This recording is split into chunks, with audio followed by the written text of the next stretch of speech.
সুপ্রিয় শিক্ষার্থীবৃন্দ, শুভ সকাল। আশা করি তোমরা সকলে ভালো আছো। আজকের অনলাইন লাইভ ক্লাসে তোমাদের সবাইকে স্বাগতম। আজকের ক্লাস উপস্থাপনায় আছি আমি Asim Kumar Barman, junior instructor non tech গণিত, রংপুর পলিটেকনিক ইনস্টিটিউট, রংপুর। আজকে আমার 7 নম্বর লেকচার। আজকে আমরা যে বিষয়টি নিয়ে আলোচনা করব, দ্বিতীয় পর্ব সকল টেকনোলজির জন্য প্রযোজ্য ম্যাথমেটিক্স 2 বিষয়ে, যার বিষয়কোড হচ্ছে 65921।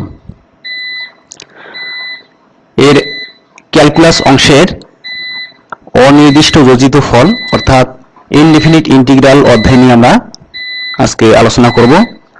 আমরা গত দুটি লেকচারে এই অধ্যায় সম্পর্কে অনেক কিছু আলোচনা করেছি।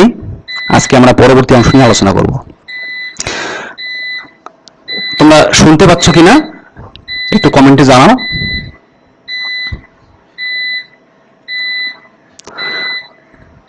আশা করছি তোমরা সবাই শুনতে পাচ্ছ।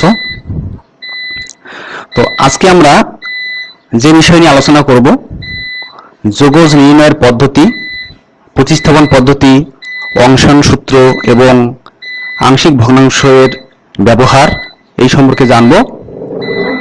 প্রতিস্থাপন পদ্ধতি সম্পর্কে আমরা বিস্তারিত আলোচনা করব এবং বিভিন্ন সমস্যা আমরা সমাধান করব। বিভিন্ন সমস্যার মধ্যে সাধারণ কিছু সমস্যা এবং প্রতিস্থাপন পদ্ধতির সাহায্যে কিছু সমস্যা আমরা পর্যায়ক্রমে সমাধান করব। তো চলো যাওয়া যাক মূল বিষয়ে। অনির্দিষ্ট যোগজ নির্ণয়ের বিভিন্ন কৌশল আছে। তার মধ্যে আমরা একটু আগেই বলেছি যে প্রতিস্থাপন পদ্ধতি, অর্থাৎ এটাকে বলা হয় মেথড অফ সাবস্টিটিউশন। এরপরে আছে অংশন সূত্র, অর্থাৎ ইন্টিগ্রেট বাই পার্টস। এরপরে আছে আংশিক ভগ্নাংশের ব্যবহার, অর্থাৎ পার্শিয়াল ফ্র্যাকশন। মোটামুটি আমরা এই তিনটা পদ্ধতি নিয়ে আলোচনা করব এবং এই তিনটা পদ্ধতির সাহায্যে আমরা বিভিন্ন সমস্যাগুলো সমাধান করব। তো যোগজীকরণ প্রক্রিয়ায় যে কোনো যোজনযোগ্য যোগজের যোগজীকরণ করার কোনরূপ ধরা বাঁধা আসলে নিয়ম আমাদের নাই। তো আমরা বিভিন্ন প্র্যাকটিস করার ফলে যে নিয়মগুলো আমাদের চোখে পড়েছে, তার মধ্যে এই তিনটি পদ্ধতি অন্যতম।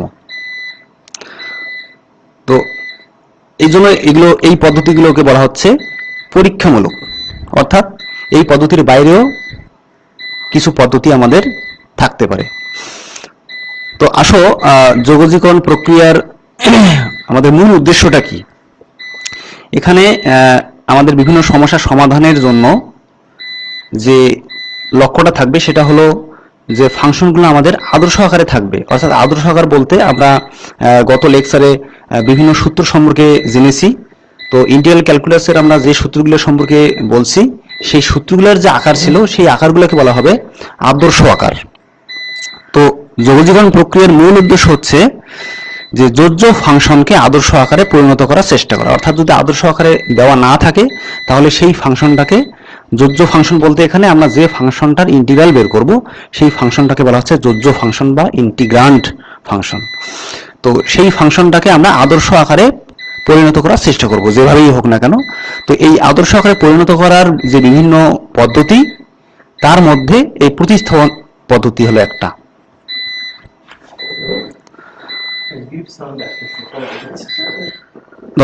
যোগজীকরণ প্রক্রিয়ার সবচেয়ে প্রয়োজনীয় পদ্ধতির নামটা হচ্ছে আমাদের প্রতিস্থাপন পদ্ধতি। অর্থাৎ এই পদ্ধতির সাহায্যে আমরা অধিকাংশ সমস্যা সমাধান করে থাকি।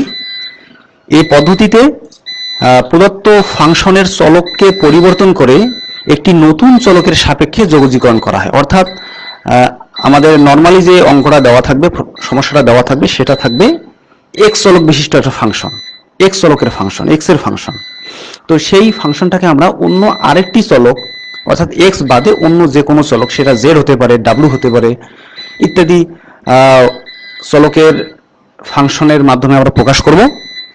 তো প্রদত্ত যোজ্য যে রাশিটা, এর অন্তর্ভুক্ত কোনো ফাংশনের পরিবর্তে একটি চলরাশি স্থাপন করে যোজিত ফল নির্ণয়ের যে প্রক্রিয়া, অর্থাৎ এক চলককে পরিবর্তন করে অন্য আলোক চলকে রূপান্তর করার যে প্রক্রিয়া, সেই প্রক্রিয়াটার নামই হচ্ছে প্রতিস্থাপন।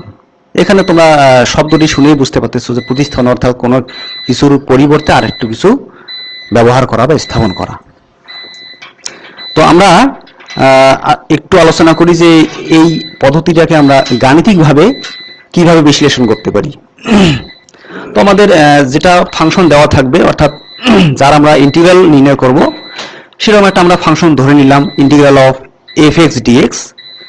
তো এটা যেহেতু ইন্টিগ্রেশন, এই জন্য আমরা এর ফলাফলটাকে ধরে নিচ্ছি আই, অর্থাৎ আই ইকুয়াল ইন্টিগ্রাল অফ এফ(x) dx।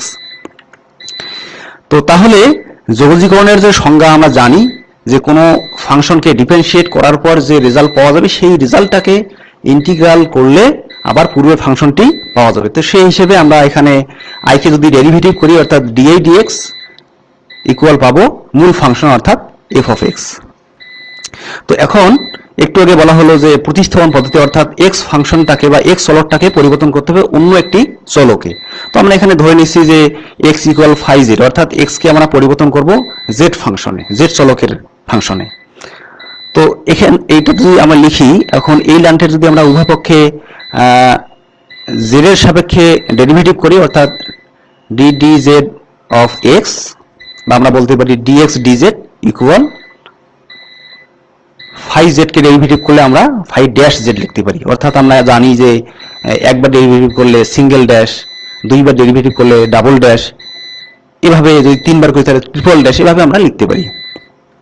তো এখন দেখো আমরা আমাদের যে মূল ফাংশনটা ছিল সেটা ছিল আই ইকুয়াল এক্স এর ফাংশন, এবং সেটা এখন আমরা লিখব জেড এর ফাংশন। এই জন্য ডিআই ডিজেড, অর্থাৎ আই কে আমরা জেড এর সাপেক্ষে ডেরিভেটিভ করছি।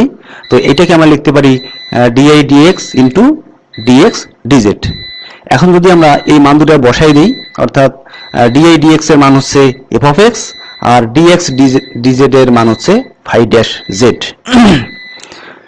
এখন যেহেতু আমাদের X equal phi of Z ছিল, সুতরাং এখানে এক্স এর পরিবর্তে আমরা ফাই অফ জেড লিখতে পারি। এখন দেখো আমরা যে লাইনটা পেলাম, এখন বাম পাশে দেখো আই এর ডেরিভেটিভ এবং ডান পাশে এই আই এর ডেরিভেটিভের ফলাফল। তো এখন আবার ওই যোগজীকরণের সংজ্ঞা অনুযায়ী আমরা জানি বা লিখতে পারি যে ফলাফলটা পাওয়া গেল, সেই ফলাফলের ইন্টিগ্রাল ইকুয়াল মূল ফাংশন, অর্থাৎ এখানে আমরা ধরে নিয়েছি আই।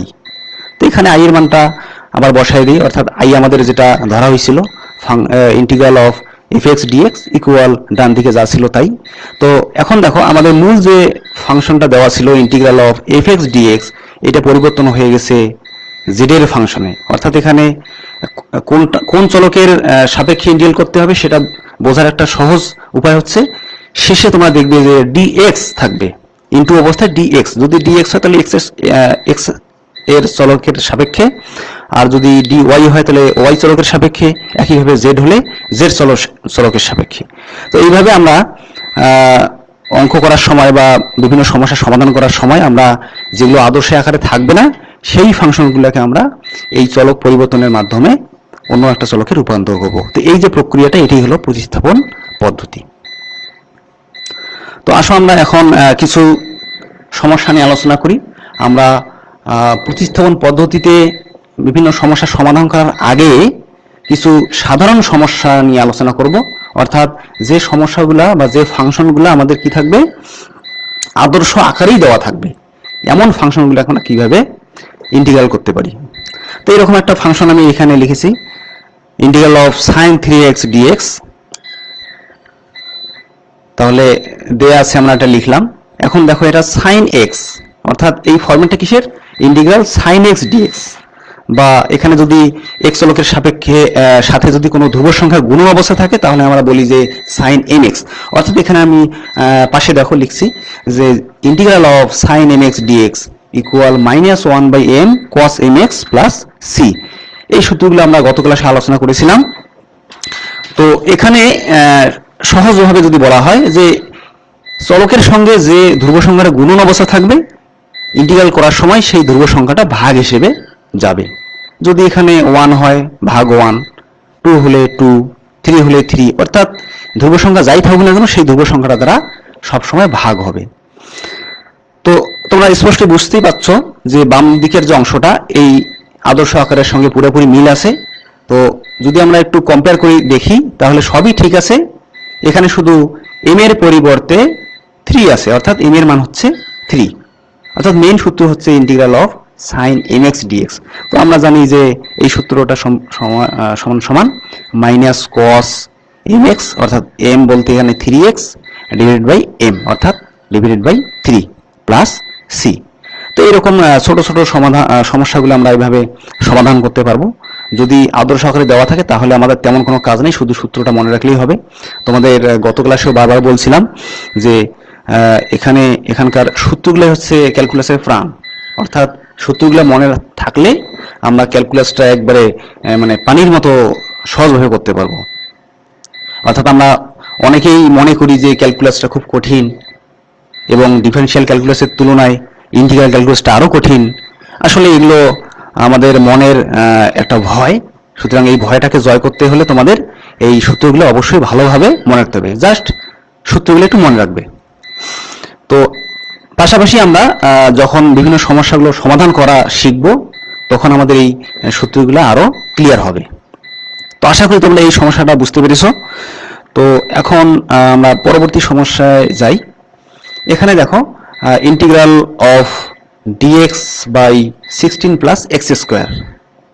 তো এই অঙ্কগুলো করার সময় তোমাদের একটা জিনিস খেয়াল রাখতে হবে যে তোমরা যে আদর্শ আকারের সূত্রগুলো জানো সেই সূত্রগুলোর কোন সূত্রের চেহারার সঙ্গে এই অঙ্কটার আমার মিল আছে, এই চিনতে পারাটাই হলো এখানে মেইন কাজ।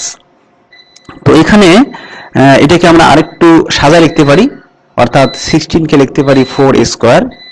অর্থাৎ এই ধরনের যে ফাংশনগুলো দেওয়া থাকে, যদি দেওয়া থাকে আমাদের, তাহলে এখানে যে ধ্রুব সংখ্যাটাই দেওয়া থাকুক না কেন তার আমরা অন্য একটি ধ্রুব সংখ্যার স্কোয়ার হিসেবে লিখব।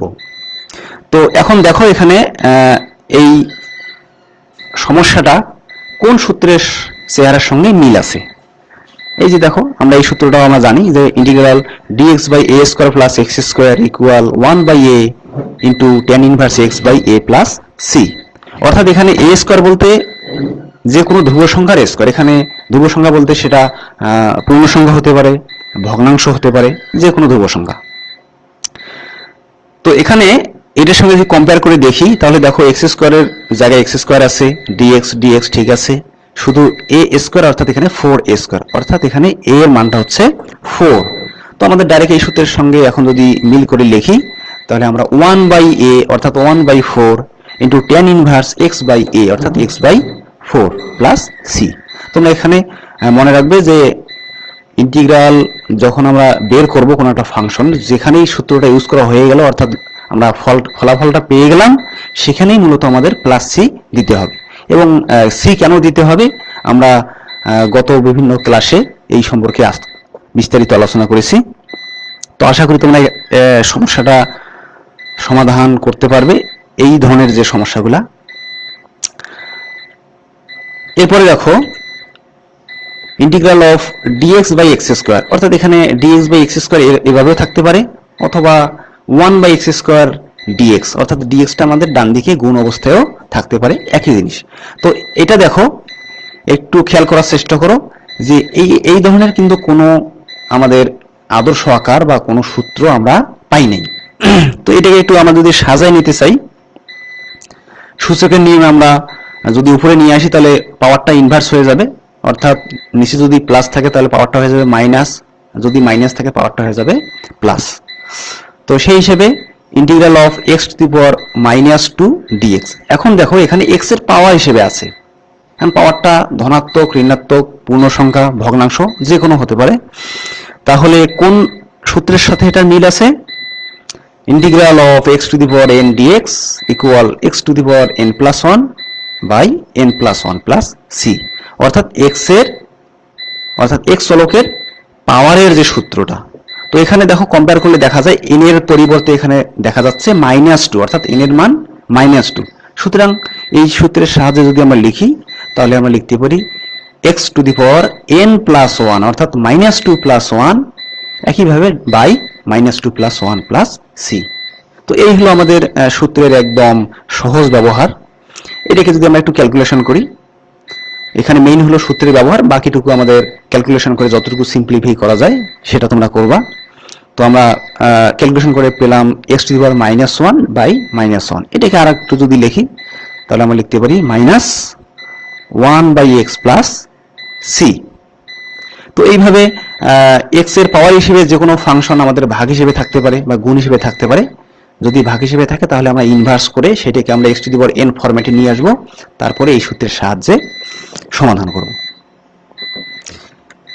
এরপরে দেখো আরেকটা ফাংশন একই ধরনের প্রায়, integral of 2x plus 1 dx। তো আমরা বিভিন্ন বৈশিষ্ট্য যখন পড়েছি যোগজীকরণের, সেখানে তোমরা জেনেছো যে দুই বা ততোধিক ফাংশনের সমষ্টি বা অন্তর্ফল রূপে যদি কোনো ফাংশন থাকে তার ইন্টিগ্রাল বের করার সময় আমরা সেগুলোকে ভাগ করে দিতে পারি। অর্থাৎ ইন্টিগ্রাল অফ এখানে যতগুলো থাকবে এই ইন্টিগ্রাল চিহ্নটাকে আমরা ভাগ করে দিতে পারি। তো ভাগ করে দিলে কিভাবে কি লেখা যায়, যে ইন্টিগ্রাল অফ 2x dx। এবং এখানে একটু মনে রাখতে হবে যে ইন্টিগ্রাল চিহ্ন যখনই বসাবো আমরা, যখন এই চিহ্ন থাকবে তার সাথে অবশ্যই dx থাকবে, অর্থাৎ যে চলকের সাপেক্ষে আমরা করবো সেইটা অবশ্যই থাকতে হবে। অনেক সময় আমরা এটা মিস করে ফেলি। তো integral of 2x dx plus পরের অংশটা হচ্ছে ইন্টিগ্রাল অফ 1 dx। তো এখানে 1 dx 1 লিখতেও পারি, নাও লিখতে পারি, কারণ কোনো কিছু না লিখলেও সেখানে 1 থাকে। তো এখানে একটু দেখলে দেখা যাচ্ছে যে x to the power n dx, এটা একটু আগেই আমরা করলাম, এটা সূত্র আমরা জানি। এবং আরেকটি হচ্ছে ইন্টিগ্রাল dx, অর্থাৎ এখানে কিন্তু মনে মনে 1 আছে, 1 থাকা মানেও কিন্তু x to the power n ফরম্যাটে।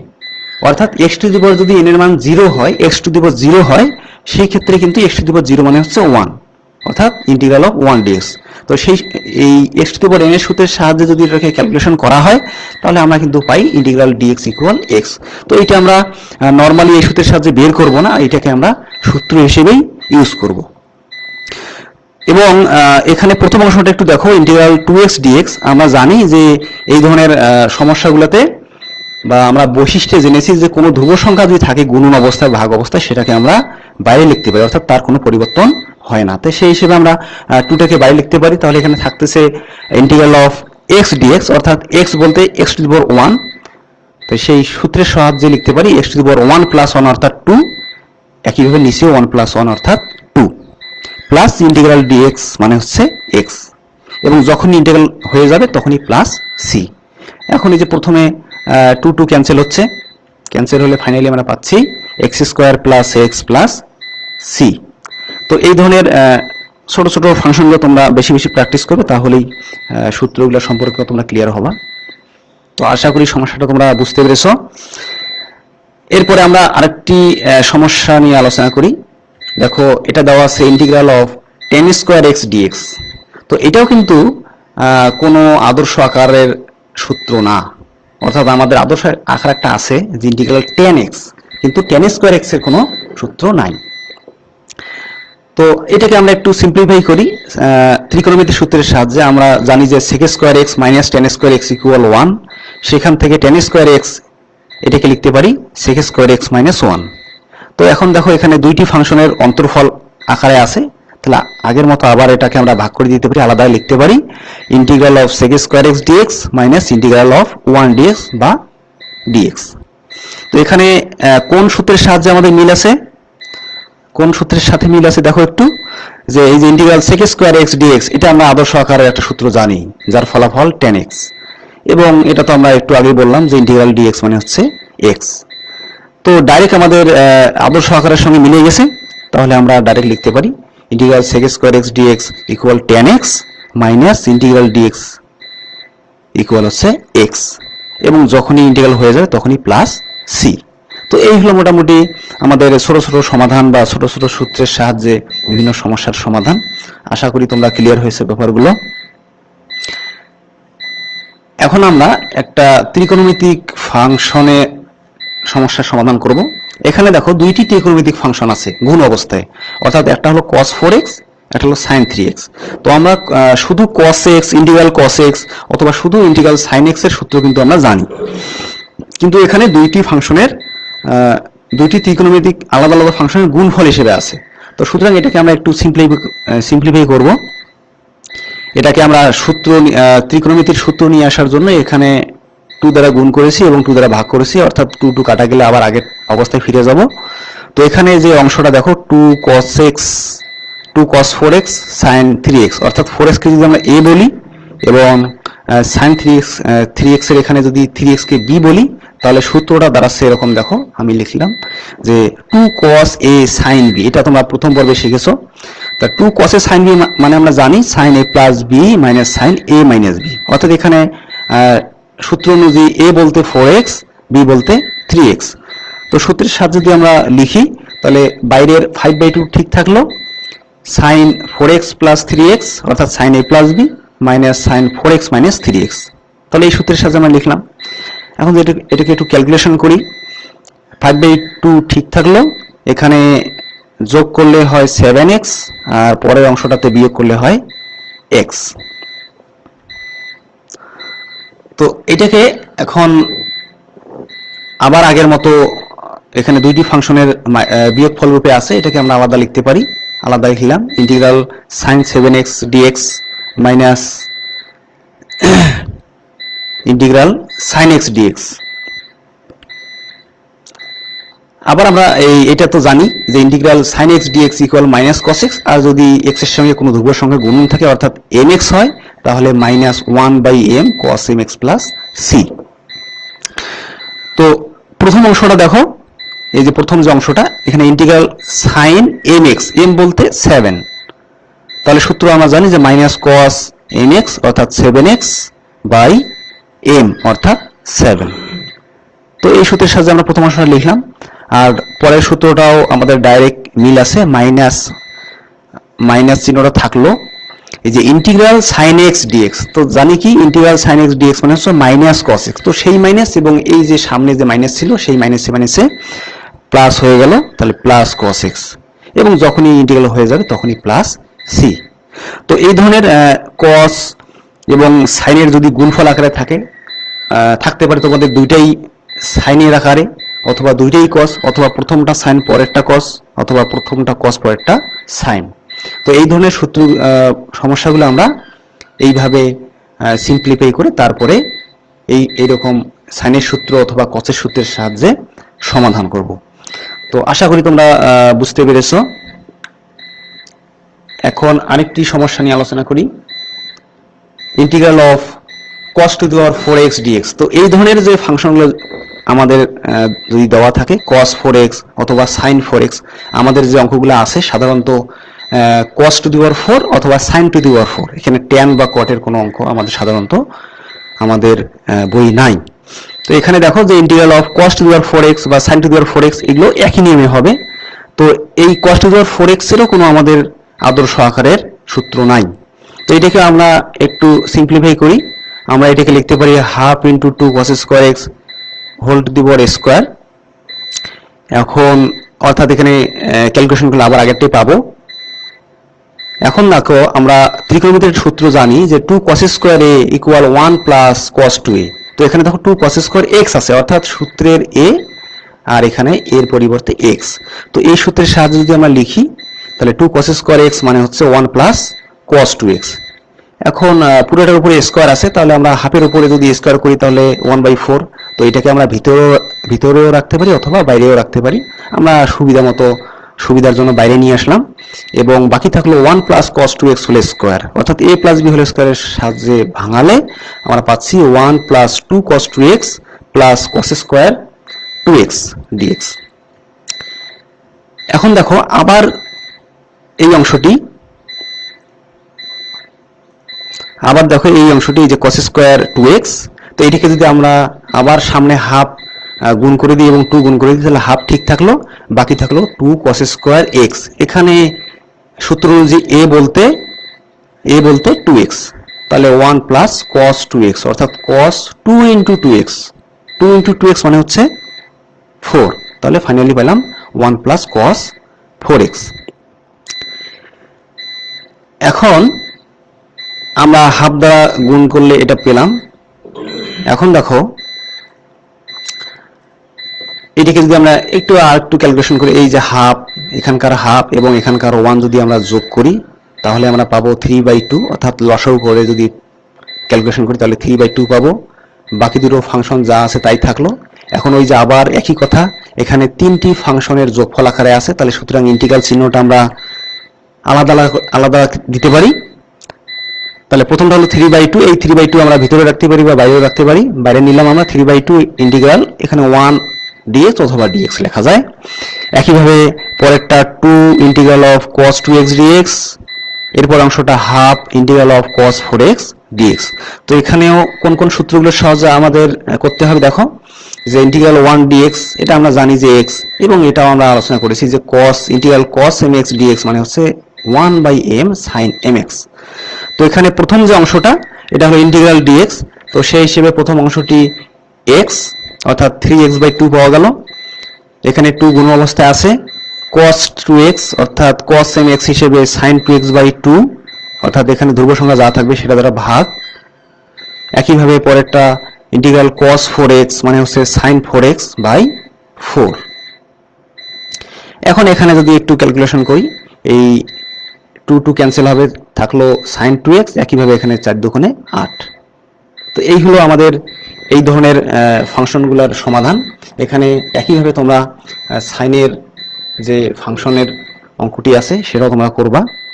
আমি শেষে তোমাদের বাড়ির কাজ দেব। এখন দেখো প্রতিস্থাপন পদ্ধতি আমাদের যেটা আলোচনা করছিলাম সেটা আমরা কিভাবে করব। তো এই ধরনের ফাংশনগুলো দেখো চেহারা দেখে বোঝা যাচ্ছে যে এখানে কিন্তু কোনো নির্দিষ্ট আকারে দেওয়া নাই। তো এই ধরনের ফাংশনগুলোতে আমাদের লক্ষ্য করতে হবে যে কোন অংশটাকে, এখানে দেখো দুইটি অংশ লবে একটা আছে হরে একটা আছে, তো কোন অংশটাকে ডেরিভেটিভ করলে অপর অংশটি পুরোপুরি মিলে যায়। তো এটা করার জন্য এখানে আমরা যদি দেখি তাহলে এখানে দেখো এই যে রুট হরের মধ্যে রুটের ভিতরে যে অংশটা আছে 1 + tan x, এটাকে আমরা অন্য একটি চলকের মাধ্যমে প্রকাশ করছি, অর্থাৎ প্রতিস্থাপন পদ্ধতির যে আমাদের মূল আলোচনা সেটা। তো এটাকে আমরা z ধরে নিলাম। এখন দেখো জেডটা কার ফাংশন? x এর ফাংশন। তাহলে উভয় পক্ষকে যদি আমরা x এর সাপেক্ষে ডেরিভেটিভ করি অর্থাৎ d dx of z, আর এখানে হচ্ছে ডান দিকে d dx of 1 + tan x। তো এখানে আমরা জানি যে d dx 1 অর্থাৎ d dx c অর্থাৎ যে কোনো ধ্রুব সংখ্যার ডেরিভেটিভ হচ্ছে 0, এবং d dx of tan x মানে আমরা জানি sec² x, আমরা ডেরিভেটিভ অধ্যায়গুলোতে শিখেছি এটা ভালোভাবে। তো এখন এটাকে যদি আমরা একটু ক্যালকুলেশন করি তাহলে dz এর মান পাচ্ছি sec² x dx। তো এখন দেখো এই মানগুলো যদি আমরা বাম পাশের অংশে পুট করি, অর্থাৎ এখন দেখো এই যে উপরের অংশটা sec² x এবং সাথে dx, তো আমরা কি পেলাম? এই যে sec² x dx মানে হচ্ছে dz। তো তার পরিবর্তে আমরা z লিখলাম, dz লিখলাম, এবং নিচে রুট ওভার থাকলো, আমরা ধরেছি 1 + tan x সমান z, তো সেই হিসেবে এখানে রুট z। এখন দেখো এটা কিন্তু পুরোপুরি z এর ফাংশনে রূপান্তরিত হয়েছে। তাহলে এখানে কোন সূত্রটা লাগবে? দেখো ইন্টিগ্রাল অফ 1/√x dx আমরা জানি এটা ইকুয়াল 2√x + c। তো এখানে সূত্রগুলো একটু ভালোভাবে দেখবা যে এখানে সূত্রগুলো আমাদের সবগুলোই থাকবে x এর চলক হিসেবে। আর এখানে দেখো আমাদের যে ফাংশনটা এখন আসছে সেটা হলো z এর সাপেক্ষে। তো সুতরাং ফরম্যাট একই কিন্তু শুধু চলকটা ভিন্ন, তাহলে সুতরাং এই সূত্রটি এখানে কাজে লাগবে। তো এখানে আমরা ফাইনালি ডাইরেক্ট সূত্রটা বসাই দিলে পাবো 2√z, অর্থাৎ এখানে যদি z এর ফাংশন হয় 2√z, যদি w এর ফাংশন হয় তাহলে 2w, এইভাবে। এখন ফাইনালি z এর মানটা যদি আমরা আবার বসাই দেই, অর্থাৎ z সমান আমরা ধরেছিলাম 1 + tan x, তো সেই মানটা আমরা এখানে √1 + tan x বসাই দিলাম। তো এইভাবে তোমরা প্রতিস্থাপন পদ্ধতির সাহায্যে যে এই ধরনের যে অঙ্কগুলো সেটা সমাধান করবে। এই সম্পর্কে আমরা বিস্তারিত আরো আলোচনা করব এর পরের ক্লাসে। তো আজকে এ পর্যন্তই। তোমাদের কিছু বাড়ির কাজ থাকবে, এখানে বাড়ির কাজগুলো আমি দিয়েছি। আমরা যে নিয়মগুলো শিখলাম সেই রকম নিয়মের এখানে 7টি প্রবলেম দেওয়া আছে, সেগুলো তোমরা সলভ করে সেশনের খাতায় ওঠাবে বা আলাদা খাতায় তোমরা লিখে রাখবে। তো আজকে এ পর্যন্তই। এই ভিডিওটি পুনরায় দেখতে তোমরা ভিজিট করবে www.skills.gov.bd, অথবা তোমরা যে লিঙ্ক থেকে ডাইরেক্ট লাইভ দেখছো সেখান থেকে ঢুকেও তোমরা দেখতে পারবে। তো আজকে এই পর্যন্তই। পরবর্তী ক্লাসের আমন্ত্রণ জানিয়ে এখানেই শেষ করছি। সকলকে ধন্যবাদ।